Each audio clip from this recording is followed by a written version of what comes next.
आज कृष्ण जन्माष्टमी है। जब कृष्ण की बात की जाती है तो उनके बारे में कई गलतफहमियां सामने आती हैं। जब हम कृष्ण कहते हैं तो ज़्यादातर लोग बस मक्खन, लड़कियों और बांसुरी के बारे में सोचते हैं। हाँ, लेकिन हमें समझना चाहिए कि मक्खन में उनकी रुचि सिर्फ 6 या 8 साल की उम्र तक ही थी और लड़कियों का साथ सिर्फ 16 की उम्र तक था। 16 की उम्र में जब उनके गुरु सांदीपानी ने ये समझाया कि उनके जीवन का उद्देश्य क्या है, सबसे पहले उन्होंने वृंदावन छोड़ दिया और कभी वापस नहीं गए। कभी वापस नहीं गए, ना तो अपने रिश्तेदारों से मिलने, ना ही वहां के लड़के लड़कियों से मिलने। वहीं उसका अंत हो गया। 16 की उम्र में वो चले गए। जब वो जा रहे थे, आज जब हम कृष्ण कहते हैं तो हम राधे कृष्ण कहते हैं। राधे कृष्ण से पहले आती, क्योंकि उनका प्रेम, उनकी करीबी, उनकी प्रेम लीला ने इस उपमहाद्वीप की पूरी संस्कृति की कल्पना में इस तरह जगह पाई है कि हम कृष्ण राधे नहीं कहते, हम राधे कृष्ण कहते हैं। लेकिन 16 की उम्र में उन्होंने राधे को आखिरी बार देखा और फिर कभी नहीं देखा।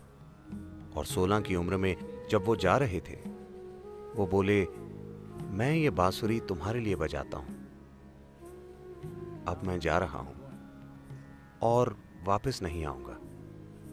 तो तुम्हें एक भेंट के रूप में, क्योंकि तुमसे इतना प्रेम है, मैं ये बांसुरी तुम्हें देता हूं और अब कभी बांसुरी नहीं बजाऊंगा। और उन्होंने नहीं बजाई। उसके बाद राधा ने बांसुरी बजाई। उन्होंने 16 की उम्र के बाद कभी नहीं बजाई। 16 से 21 की उम्र तक वो ब्रह्मचारी की तरह जिए। उन्होंने संन्यास ले लिया, ब्रह्मचारी की तरह जिए, जबरदस्त साधना की। उसके बाद उनका पूरा जीवन समर्पित था राजनीतिक प्रक्रिया और आध्यात्मिक प्रक्रिया का मिलन करवाने के लिए। इसका अंत तबाही के साथ हुआ, लेकिन उन्होंने हर संभव काम किया। इन चीजों की कभी बात नहीं की जाती। उत्तरी भारत के मैदानों में उन्होंने 1000 से ज्यादा आश्रम बनवाए, क्योंकि वो आध्यात्मिक प्रक्रिया को अलग चीज नहीं बनाना चाहते थे। वो आध्यात्मिक प्रक्रिया को जीवन का हिस्सा बनाना चाहते थे। जैसे हम जीते हैं, जैसे हम ब्रश करते हैं, वैसे ही ध्यान करें। वो आध्यात्मिक प्रक्रिया को एक अलग तत्व की तरह नहीं, बल्कि जीवन की मुख्य धारा में लाना चाहते थे। विशेष रूप से देशों के शासकों के जीवन में, उन सभी देशों के जो उस समय मिलकर भारत बनाते थे। उनका मिशन था उस समय की राजनीतिक प्रक्रिया को आध्यात्मिक बनाना। तो साफ है कि उन दिनों की राजनीति लोकतांत्रिक नहीं थी।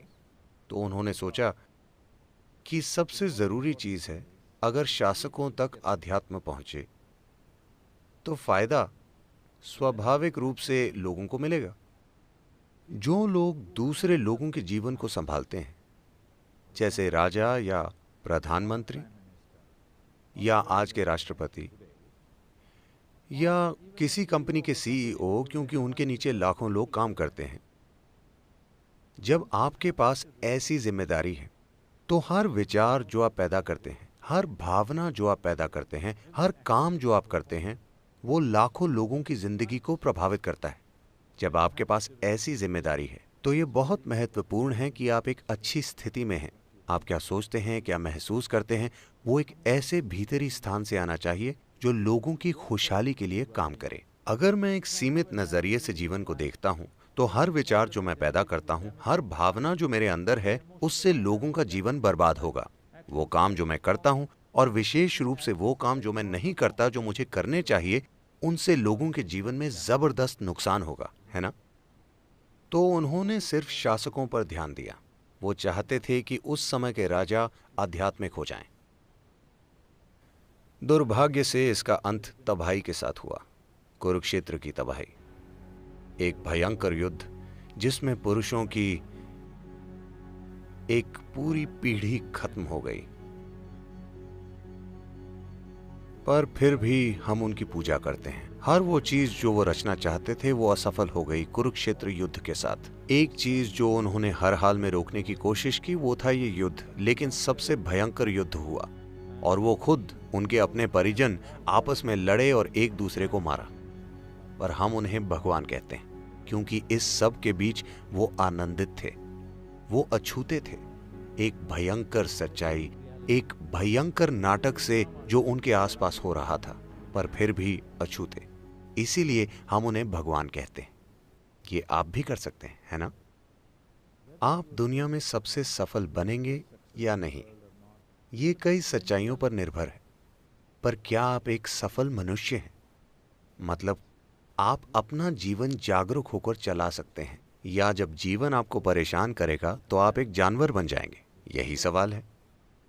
अगर ये एक सवाल आप सफलता से संभाल लेते हैं तो हम आपको भी भगवान कहेंगे। हाँ,